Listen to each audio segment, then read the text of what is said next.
നരേന്ദ്രമോദി മന്ത്രിസഭയെ താങ്ങി നിർത്താനായി തെലുങ്ക് ദേശം പാർട്ടിയും ജനതാദൾ യുവും മുന്നോട്ട് വച്ചിരിക്കുന്ന ഏറ്റവും പ്രധാന ആവശ്യമാണ് ആന്ധ്രാപ്രദേശ്, ബീഹാർ സംസ്ഥാനങ്ങളുടെ പ്രത്യേക പദവി.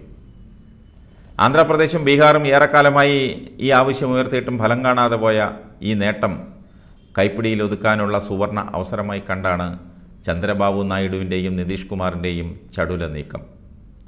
അങ്ങനെ എടുപിടിയെന്ന് എടുത്തു കൊടുക്കാൻ പറ്റുന്ന ഒന്നാണോ ഈ പ്രത്യേക പദവി? നിലവിൽ ഏതെല്ലാം സംസ്ഥാനങ്ങൾക്ക് ഈ സ്പെഷ്യൽ സ്റ്റാറ്റസ് ഉണ്ട്? എങ്ങനെയാണിത് അനുവദിക്കുന്നത്? പരിഗണനാ വിഷയങ്ങൾ എന്തെല്ലാമാണ് എന്നതിനൊക്കെ കൃത്യമായ മാനദണ്ഡങ്ങളുണ്ട്.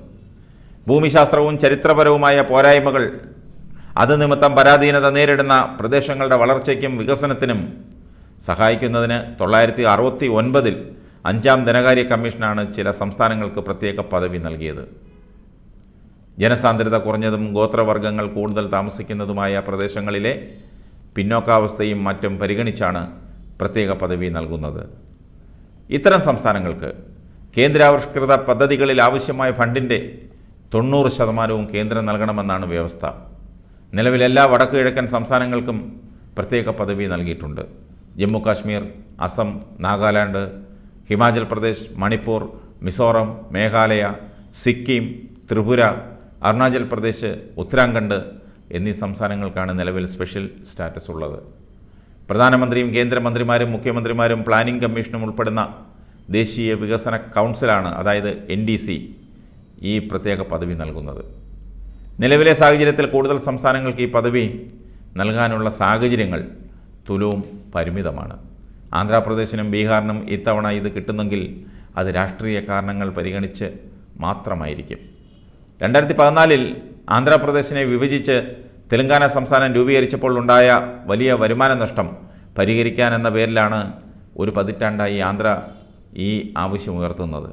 ഈ നഷ്ടം പരിഹരിക്കാൻ അന്ന് കേന്ദ്രം ഭരിച്ചിരുന്ന UPA സർക്കാർ ആന്ധ്രയ്ക്ക് സ്പെഷ്യൽ സ്റ്റാറ്റസ് വാഗ്ദാനം ചെയ്തിരുന്നു. എന്നാൽ തൊട്ടു പിന്നാലെ അധികാരത്തിലെത്തിയ നരേന്ദ്രമോദി സർക്കാർ ഇക്കാര്യത്തിൽ മുഖം തിരിച്ചു നിന്നു. ഇതിൽ പ്രതിഷേധിച്ചാണ് നായിഡു 2019 NDA മുന്നണി വിട്ടുപോയത്. പിന്നീട് ആന്ധ്രയിൽ അധികാരത്തിൽ വന്ന ജഗ്മോഹൻ റെഡ്ഡിയും സമാന ആവശ്യം ഉന്നയിച്ചിരുന്നു. എന്നിട്ടും മോദി സർക്കാർ കൊടുത്തില്ല.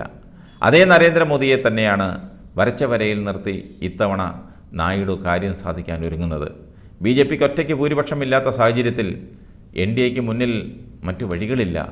പ്രധാനമന്ത്രിയായി ആ കസേരയിൽ നരേന്ദ്രമോദിക്ക് ഇരിക്കണമെങ്കിൽ ഇവർ പറയുന്നത് കേട്ടേ പറ്റൂ. മോദിയിൽ നിന്ന് ഇക്കാര്യത്തിൽ ഏതാണ്ട് ഉറപ്പ് കിട്ടിയ മട്ടിലാണ് നായിഡുവിൻ്റെ നിലപാടുകൾ. അനുവദിച്ചു കിട്ടിയാൽ ഇത് ആന്ധ്രയുടെ വികസന കുതിപ്പിന് വേഗം കൂട്ടുമെന്നതിൽ ഒരു തർക്കവുമില്ല. ഒപ്പം ചന്ദ്രബാബു നായിഡുവിൻ്റെയും തെലുങ്ക് ദേശം പാർട്ടിയുടെയും ഗ്രാഫ് ഉയരും. അതേസമയം ഇതുപോലെ ഇനി എന്തെല്ലാമാണ് ഘടകകക്ഷികളിൽ നിന്ന് ഉണ്ടാകാനിരിക്കുന്ന സമ്മർദ്ദങ്ങൾ എന്ന് ആലോചിച്ചാണ് BJPയുടെയും മോദിയുടെയും ഉറക്കം നഷ്ടപ്പെടുന്നത്. ഏതായാലും അവർ അങ്ങനെയൊന്നും നല്ലതുപോലെ ഉറങ്ങില്ല. അവരുടെ ഉറക്കം പല രാത്രികളിലും നഷ്ടപ്പെടും.